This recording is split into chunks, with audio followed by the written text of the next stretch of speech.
man with a map. Might be helpful.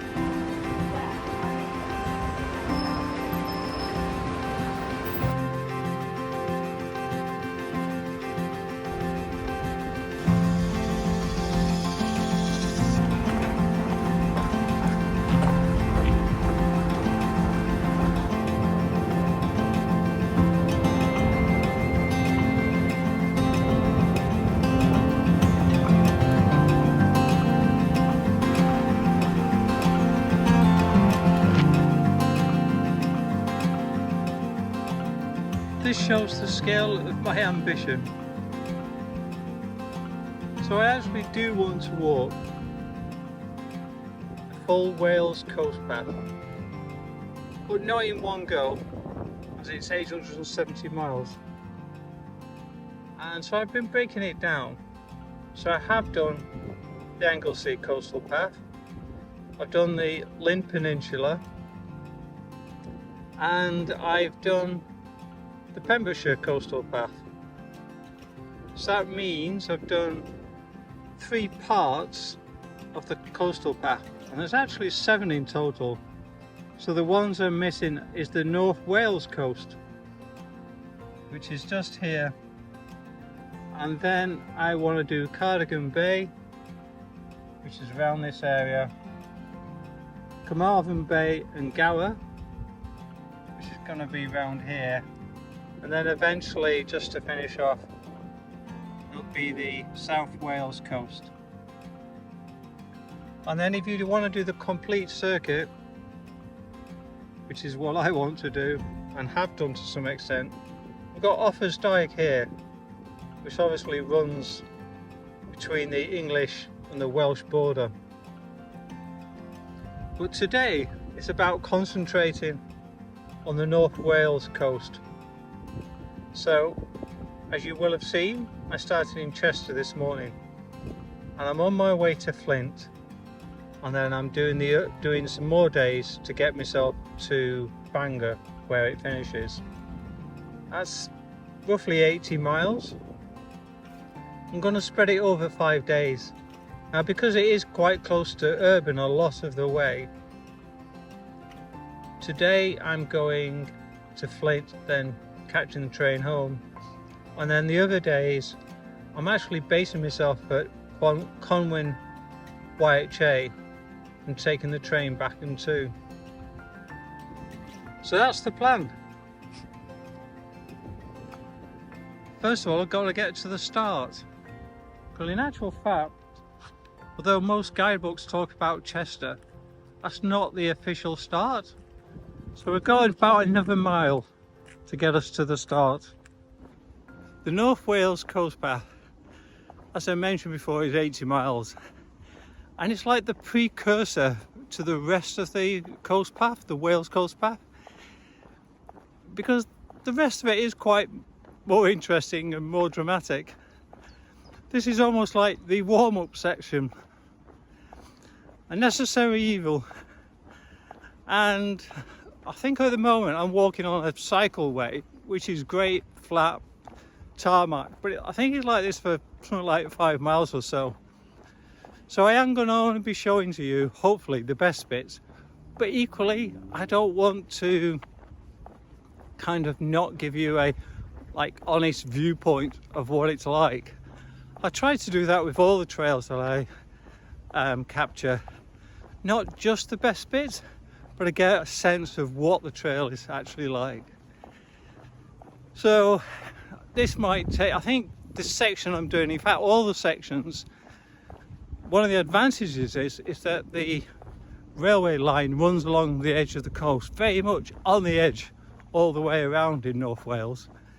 And so the lengths of the days that I'm choosing to do are very much driven by where I can get to a station. So today, for example, I'm doing Chester to Flint, which is 14 miles. And I think I indicated before, I think it's something like the first 2 miles are actually in Cheshire, and so you're just walking to the start. But any guidebook you get will always talk about the start being at Chester. But I'll show you the official start in a moment or two. So this sign is for the whole of the Wales coast path, from Chester to Chepstow, 870 miles. Not today.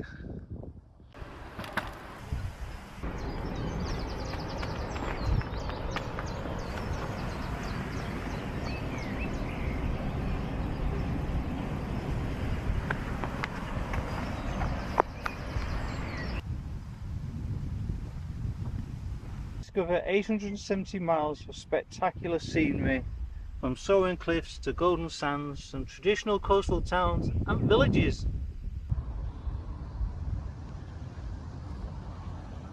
One thing to look out for on your way is occasionally, kind of tucked away, is the Welsh coast path sign. It's not so their emblem is probably a better description. So this here, you'll see that on all the badges, but like I say, tucked away in corners and what have you, you will see them on benches and other things. This is the River Dee that we're walking along, and in fact the whole journey is about walking along the River Dee to get to the Dee Estuary and then obviously the sea. And really Chester to Flint is getting us to that estuary. Well, that's a boring bridge. It's almost like a motorway bridge. However, it is a point where there used to be a ferry across the Dee.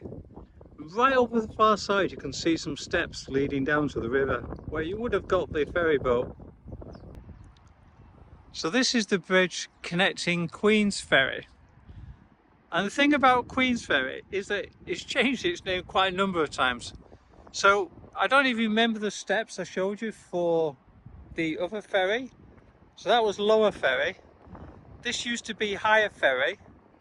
And then in, I think it was 1820, it changed its name to Kingsferry to commemorate the coronation of King George. And when Queen Victoria came to the throne, it was then changed to Queensferry. I'm sure you appreciate, if you look at the bridge, you can see it's like a cantilever bridge, and the middle used to lift up so ships could get through. But it's like round about 1960 since the last one went through. But we're going to cross it. We need to get to the other side. If I stay on this side, I'll be on the wrong side of the estuary.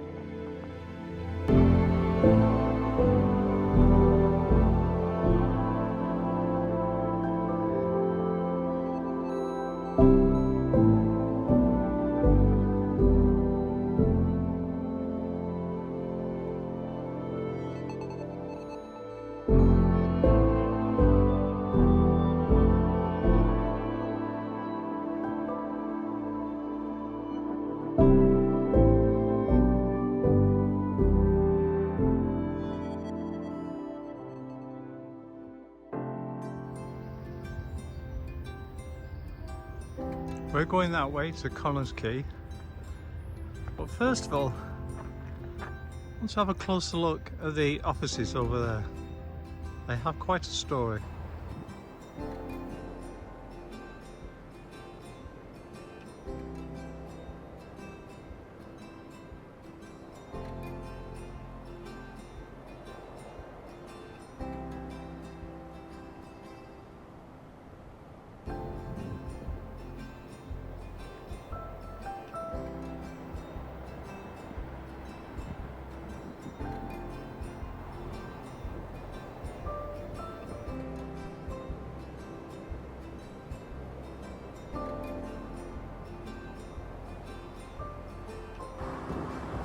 One of the things I do like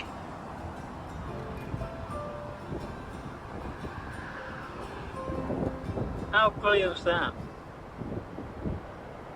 So you see them in the tarmac every now and again. As you can see, we're away from the road at last.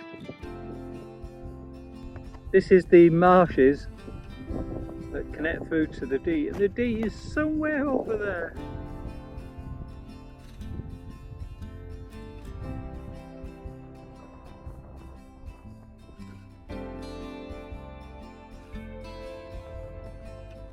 I've finished for the day.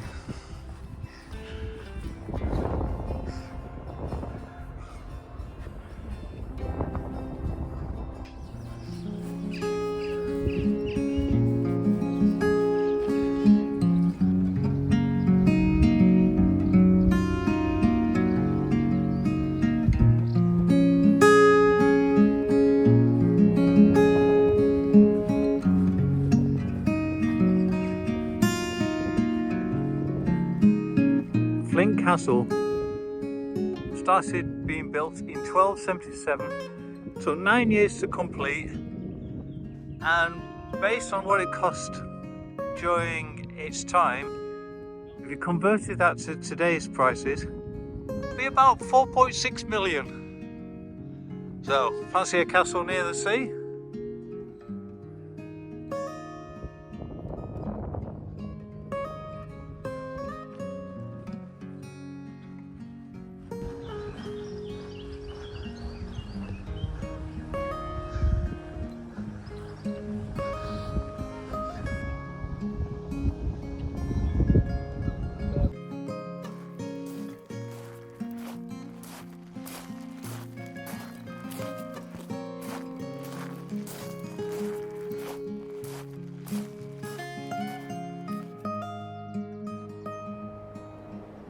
Now we've got an inlet to get round.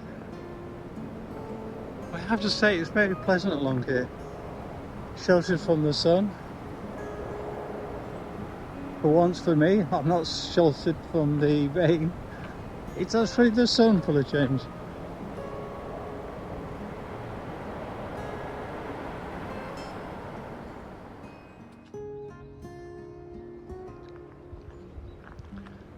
So this inlet actually was Flint docks.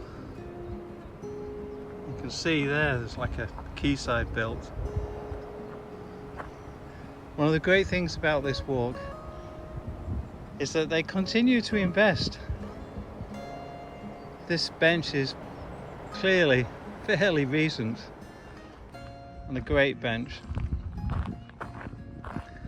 And I love the little coastal path sign.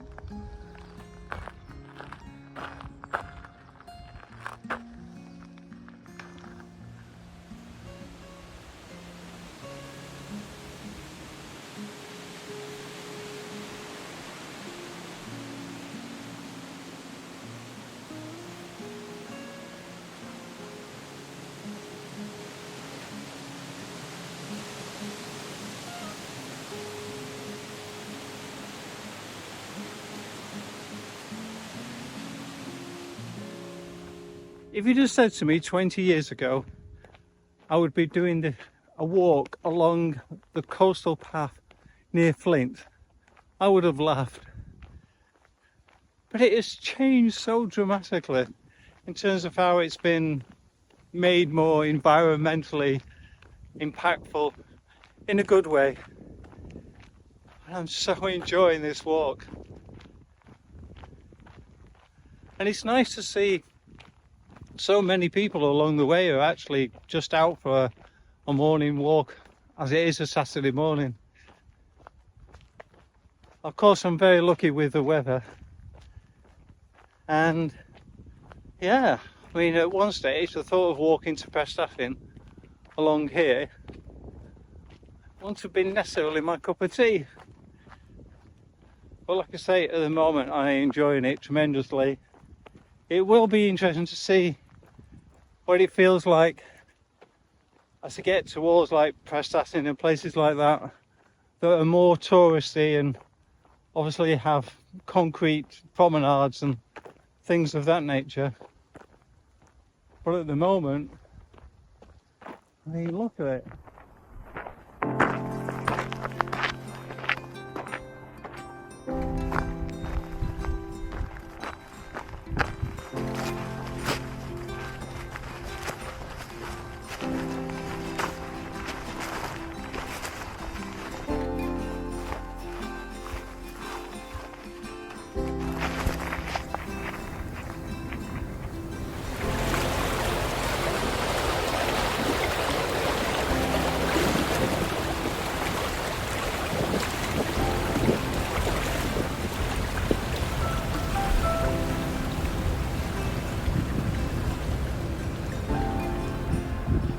So every now and again you'll come to these inlets, some without a name on the map anyhow, and quite often you'll find a few boats that have obviously been here for quite some time. So folklore says that when the cows are sat down it's going to rain. I thought, I wonder. So I checked the weather forecast, and yeah, in a couple of hours time rain is forecast, and in fact by 5 o'clock this afternoon it's supposed to be thunderstorms. So thanks for the warning, cows.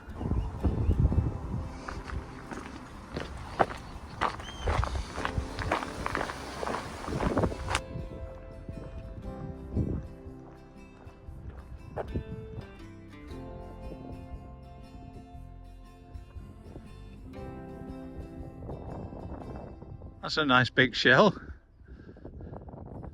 made of wood.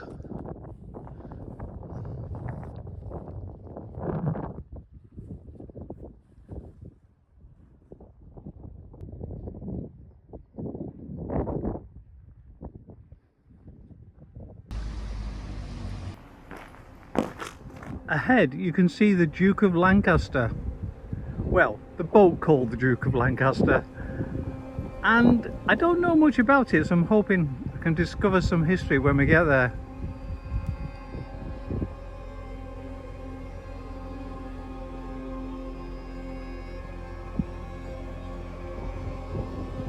This seems to be the closest I can get to it. I don't know what's going on. It does seem quite eerie, and it's mid-morning, so interesting what it looks like at night.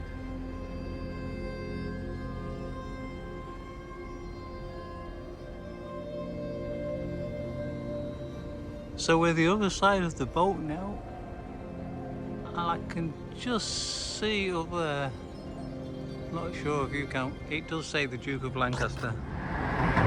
So you can see the railway box that says Mostin, and behind that, on that blue shed, you could possibly see the word docks.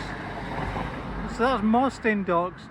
And the reason I'm pointing that out is the fact that because of that I've been pushed onto the road now.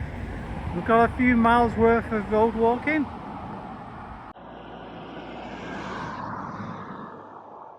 So what do you reckon? Possibly the old railway station for Mostin?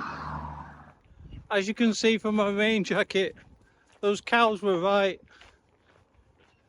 Although kind of on and off, and in fact, like my rain jacket,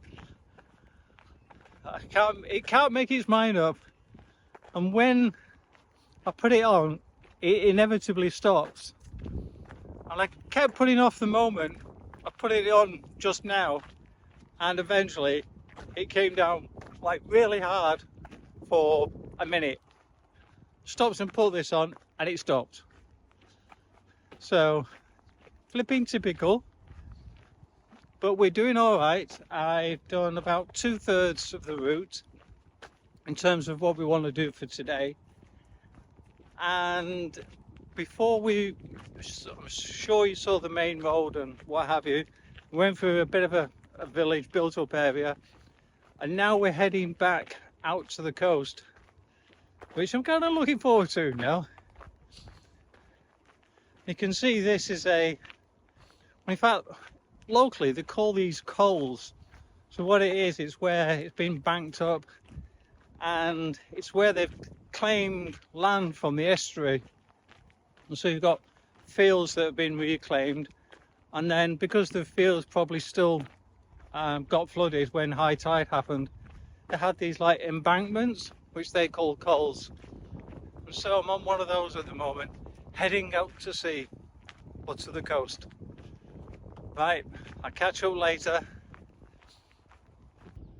So approaching the beach now, I thought, do I do the holiday thing? Yep, I succumbed.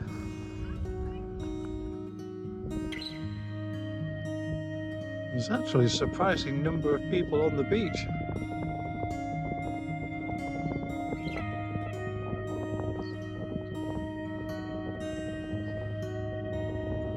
But the direction we're going, I think we've got the beach to ourselves.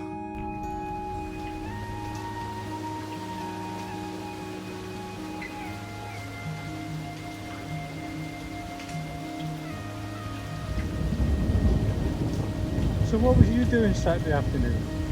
Walking along the beach in the rain with no shoes on, relaxing like you do.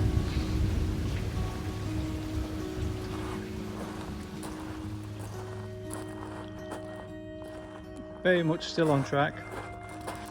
I've had to put my shoes back on. We're travelling on this stuff now.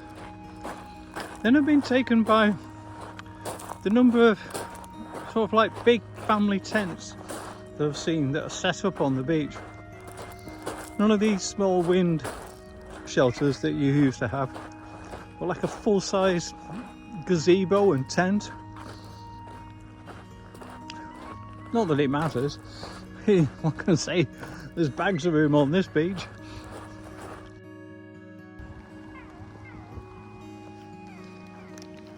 Currently, I'm about a mile or two from the centre of Prestatyn, in the dunes, on the coastal path. I just can't get over how quiet it is. It's a Saturday as well.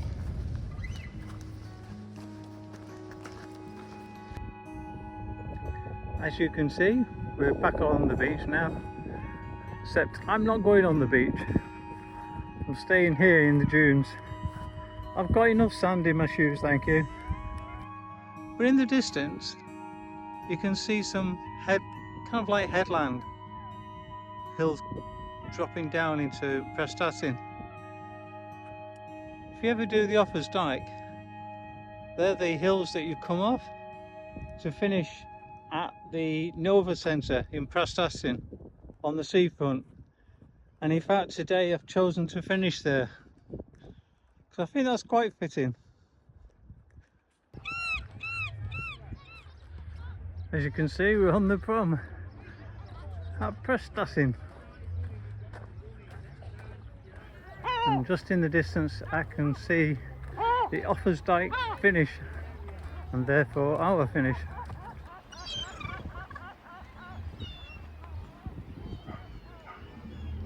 Dead on 18 miles, Flint to Prestatyn. So I need to get a station now, which is probably about another half mile, and then get to my bed. See you in the morning, folks.